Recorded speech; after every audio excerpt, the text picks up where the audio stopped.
അയ്യോ, ഞാൻ എന്തിനാ അങ്ങനെ ടെൻഷൻ അടിക്കുന്നത്? നിങ്ങൾക്കറിയില്ലേ ടെൻഷൻ ആയാലും ഞാൻ എന്ത് കഴിക്കുന്ന? Cream cake. അതറിയാമല്ലോ, പിന്നെ എന്തിനാ വായി നോക്കി നിൽക്കുന്നേ? കാറിൽ പോയി എന്റെ ക്രീം കേക്ക് എടുത്തോണ്ട് വരും. ഉടനെ ഋഷിയുടെ ഓർമ്മകൾ പിന്നിലേക്ക് പോയി.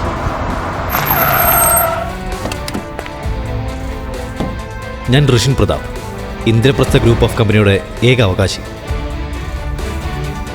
നീ എന്ത് തേങ്ങ ആലോചിച്ചുകൊണ്ടിരിക്കാനാ? സ്വപ്നത്തിൽ നിന്ന് പുറത്തു വരൂ മിസ്റ്റർ ഋഷിൻ പ്രതാപ്. നിങ്ങൾക്കറിയാമോ നീ എന്തുമാത്രം ഡാമേജാണ് എനിക്ക് ഉണ്ടാക്കിയത്? ഞാൻ എന്ത് തെറ്റ് ചെയ്തു? നീ ഇപ്പോൾ 2 ലക്ഷത്തിൻ്റെ നഷ്ടം ഞങ്ങൾക്കുണ്ടാക്കിയത്. സോറി അങ്കിൾ, ഞാൻ നിങ്ങളെ മനഃപൂർവ്വം ഉപദ്രവിക്കാൻ വേണ്ടി ചെയ്തതല്ല. റിഡിക്കുലസ്.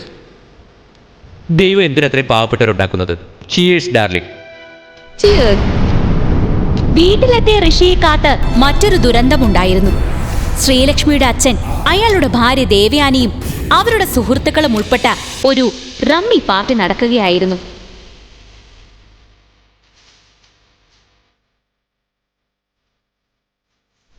യുനു ദേവയാനി, ഞാനെന്താ ലേറ്റ് ആയെന്ന് അറിയാവോ?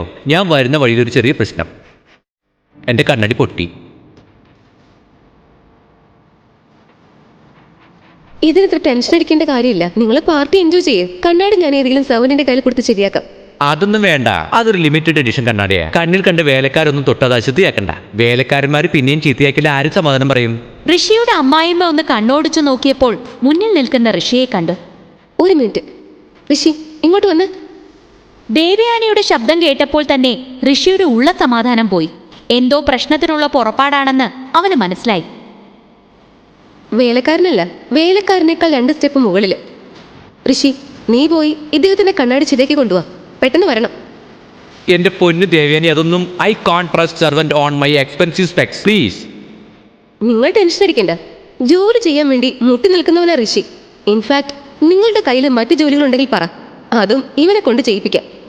ഇതിലേതെങ്കിലും ഒരു ജോലി നീ സമയത്ത് ചെയ്ത് തീർത്തില്ലെങ്കിൽ പിന്നെ നിന്റെ ഗതി അതോ ഗതി. കല്യാണം കഴിച്ചു വന്ന നാൾ മുതൽ ഋഷി അവന്റെ അമ്മായിയമ്മ ദേവയാനി ദ്രോഹിക്കുമായിരുന്നു. എനിക്ക് വേറൊരു ജോലിയുണ്ട്. നിർത്തടാ. നീ ആദ്യം പറയുന്നത് ചെയ്യും. എത്രയും പെട്ടെന്ന് ഈ ജോലി തീർത്തിട്ട് വാ. എന്നിട്ട് വേണം നിനക്ക് അടുത്ത ജോലി തരാൻ.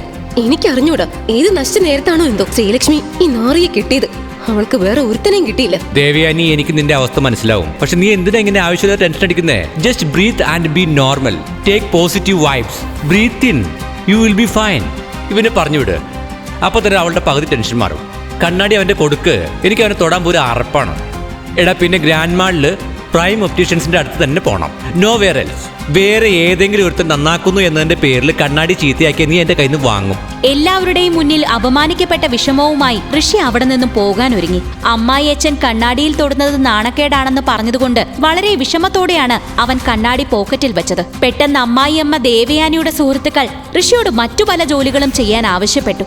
അപമാനത്തോടെ നിന്ന് അവൻ ചുമരിൽ വെച്ചിരിക്കുന്ന ശ്രീലക്ഷ്മിയുടെ ഫോട്ടോ നോക്കി ഇങ്ങനെ പറഞ്ഞു: ഇത്രയും പേരെ എന്നെ അപമാനിച്ചിട്ടും ഞാൻ ഇവിടെ നിന്ന് പോവാത്തതിന് കാരണം നിന്നോടുള്ള സ്നേഹമാണ്. എനിക്ക് നിന്നെ വിട്ടുപോകാൻ കഴിയുന്നില്ല. I really love you. ഇവരെല്ലാവരും എന്നെ അപമാനിക്കുന്നതിനുള്ള മറുപടി ഞാൻ എന്തെങ്കിലും അവർക്ക് കൊടുക്കും. ഇത്രയും കാര്യങ്ങൾ മനസ്സിൽ പറഞ്ഞുകൊണ്ട് ഋഷി അവിടെ നിന്ന് ഇറങ്ങി. അവൻ അവന്റെ സ്കൂട്ടർ എടുത്ത് അവിടെ നിന്നും പോയി. വഴിയിൽ വെച്ച് അവന്റെ ഫോണിൽ ശ്രീലക്ഷ്മിയുടെ ഒരു കോൾ വന്നു. ആ ശ്രീലക്ഷ്മി, പറ. അതിനെന്താ, എപ്പോൾ വന്നു എന്ന് ചോദിച്ചാൽ മതി, ഉടനെ വരാം. ശ്രീലക്ഷ്മി അവനെ ഫോണിൽ വിളിച്ചപ്പോൾ ഇത്രയും നേരം ഉണ്ടായിരുന്ന എല്ലാ ദുഃഖവും അവന്റെ ഉള്ളിൽ നിന്ന് പോയി. അവന്റെ മുഖത്ത് ഒരു പുഞ്ചിരി വിടർന്നു. അന്നത്തെ ദിവസം ഉണ്ടായിരുന്ന സകല വിഷമവും മാറി. റോഡിന്റെ നടുക്ക് നിന്ന് അവൻ ഡാൻസ് കളിച്ചു. ആദ്യമായിട്ടാണ് ശ്രീലക്ഷ്മി അവനെ ഓഫീസിലേക്ക് വിളിച്ചത്. കുറെ നാൾക്ക് ശേഷം ഇന്നാണ് അവൻ സന്തോഷം എന്താണെന്ന് അറിഞ്ഞത്. ഇന്നത്തെ ദിവസം അവൻ ഒരിക്കലും മറക്കില്ല. അകന്നിരുന്ന ഭാര്യയുമായി എല്ലാ പ്രശ്നങ്ങളും പരിഹരിച്ച് ഒന്നിക്കാൻ പോകുന്നുവെന്ന് അവൻ കരുതി. ആദ്യമായിട്ടാണ് ശ്രീലക്ഷ്മിനെ ഓഫീസിലേക്ക് വിളിക്കുന്നത്. എനിക്കറിയാം, ഇന്നല്ലെങ്കിൽ നാളെ എന്റെ സ്നേഹം നീ തിരിച്ചറിയുകയും നീ എന്നെ സ്നേഹിച്ച് തുടങ്ങുകയും ചെയ്യും. വഴിയിൽ വെച്ച് അവനൊരു സ്വീറ്റ്സ് കട കണ്ടു.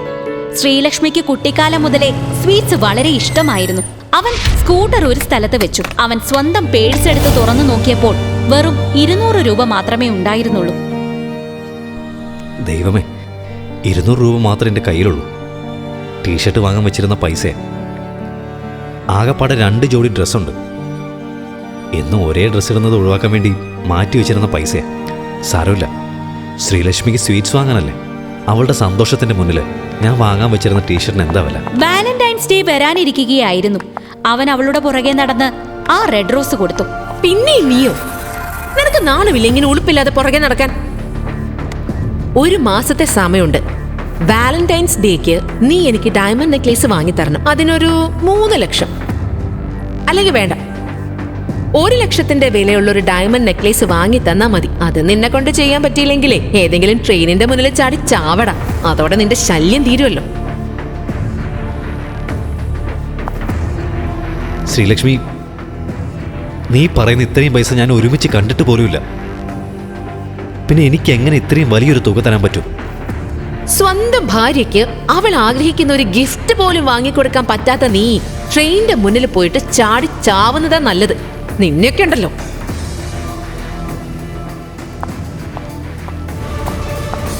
പിണക്കം മാറാൻ പോകുന്ന സന്തോഷത്തിൽ അവൻ സ്വീറ്റ്സ് വാങ്ങി സ്കൂട്ടറിൽ കയറിപ്പോയി.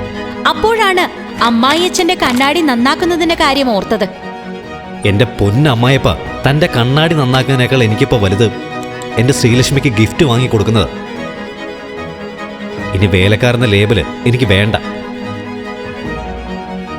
ഇന്നു മുതൽ ഞാൻ എന്റെ മുഖംമൂടി മാറ്റി വെക്കുക. റെഡിക്കുലസ്. ഋഷി അവൾക്കുള്ള സ്വീറ്റ്സുമായി അവളുടെ ഓഫീസിലേക്ക് കയറി വന്നു. അവിടെ നിന്ന് അവളുടെ സുഹൃത്ത് ശരത്തിനെ അവൻ അറിയാതെ തട്ടി. ശരത്തിന് ദേഷ്യം വന്നു. യു ഇഡിയറ്റ്, നിനക്കെന്താ കണ്ണില്ലേ? ഇവനൊക്കെ ആരാ ഇതിനകത്തേക്ക് കയറ്റിവിട്ടെ? ഈ ഓഫീസിനകത്തേക്ക് കയറി വരാൻ നിനക്ക് ആരാ അനുവാദം നൽകിയേ? ഇത് നിന്റെ തന്തയുടെ വീടാണെന്ന് കരുതിയോ? നീ ആരാണെന്ന വിചാരം? ശ്രീലക്ഷ്മിയുടെ ഓഫീസിലെ ശരത്ത് ഋഷിയെ അപമാനിച്ചു വിട്ടു. ശരത്ത് കരുതിയത് അവൻ പുതിയതായി വന്ന ഓഫീസ് ബോയ് ആണെന്നാണ്. എന്നിട്ട് ശരത്ത് ദേഷ്യത്തിൽ അകത്തേക്ക് പോയി. ഇതെല്ലാം ശ്രീലക്ഷ്മി അകത്തു നിന്ന് കാണുകയായിരുന്നു. ശ്രീലക്ഷ്മി, ഇത് പഴയ ആള് തന്നെയാണോ? പണ്ട് നീ എന്നെ എന്തുമാത്രം സ്നേഹിച്ചിരുന്നു, എന്നിട്ടിപ്പോ നിനക്ക് എങ്ങനെ ഇങ്ങനെ മാറാൻ കഴിയുന്നു? ഇത് കണ്ട് ദേഷ്യത്തിൽ ശ്രീലക്ഷ്മി അകത്തേക്ക് പോയി. അവളെ സമാധാനിപ്പിക്കാനായി ഋഷി അവളുടെ പുറകെ നടന്നു. നീ ഇങ്ങനെ മുഖം വെറുപ്പിക്കല്ലേ. സംഭവിച്ചതൊക്കെ നല്ലതിന്. നമുക്ക് പിണക്കൊക്കെ മറന്ന് പണ്ടത്തെ പോലെ സ്നേഹിച്ചൂടെ? എന്റെ ജീവിതത്തിൽ നിന്ന് പോയി തരാൻ നിനക്ക് എത്ര രൂപ തരണം? ഒരിക്കലും തിരിച്ചു വരാത്ത തരത്തിൽ നീ പോകണം. നീ എന്താ കരുതി ഞാൻ നിന്നെ സ്നേഹിക്കുന്നോ? എന്റെ ഭർത്താവാണെന്ന വിചാരം ഉണ്ടെങ്കിൽ നീ വെറും വേലക്കാരനാ. എന്റെ അച്ഛന് പറ്റിയ അബദ്ധോ നിന്നെ എന്റെ ഭർത്താവാക്കിയത്. അയാളുടെ തെറ്റ് കാരണം ഞാൻ ഓരോ നിമിഷവും അനുഭവിച്ചോണ്ടിരിക്കുക. നിനക്ക് ഇത്രയ്ക്കായിട്ട് മനസ്സിലാവുന്നില്ലേ? നീ എന്റെ മനസ്സിൽ പോലും ഇല്ല. മനസ്സിൽ കയറാൻ വേണ്ടി നീ ശ്രമിക്കുകയും വേണ്ട. എനിക്ക് നീ എന്റെ ഭർത്താവാണെന്ന് പറയുന്നത് തന്നെ നാണക്കേടാ. ഓഫീസിലുള്ളവരോട് ഡ്രൈവറാണെന്ന് പറഞ്ഞ നിന്നെ ഞാൻ ഇങ്ങോട്ടേക്ക് വരുത്തിയത്. നീ ഭർത്താവിന്റെ പേര് പറഞ്ഞ് എന്നെ ഇവിടെ നാണം കെടുത്താൻ വേണ്ടി വന്നതല്ലേ? ഞാൻ ഈ ഓഫീസിൽ ജോലി ചെയ്യുന്ന ശരത്തുമായിട്ട് പ്രണയത്തില. എങ്ങോട്ട് തിരിഞ്ഞാലും നീ. ദൈവമേ, ശ്രീലക്ഷ്മി ശ്രീലക്ഷ്മി എന്ന് പറഞ്ഞ് എന്റെ പുറകെ നടക്കാൻ നിനക്ക് നാണമില്ലേ? നിനക്കൊരു കാര്യം അറിയോ? ഞാൻ ഈ ലോകത്ത് ഏറ്റവും കൂടുതൽ വെറുക്കുന്നത് നിന്നെയാണ്.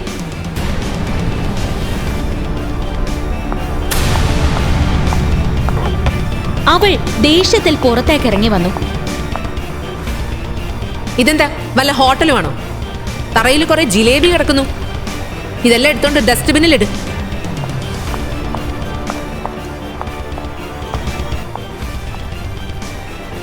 ശ്രീലക്ഷ്മി ഋഷിയെ വെറും ഒരു ഓഫീസ് അസിസ്റ്റന്റായി മാത്രമാണ് കണ്ടിരുന്നത്. അങ്ങനെ അവൾ അവനെയും വിളിച്ചുകൊണ്ട് ശരത്തിന്റെ ഓഫീസിലേക്ക് പോയി. Sharath, I'm sorry.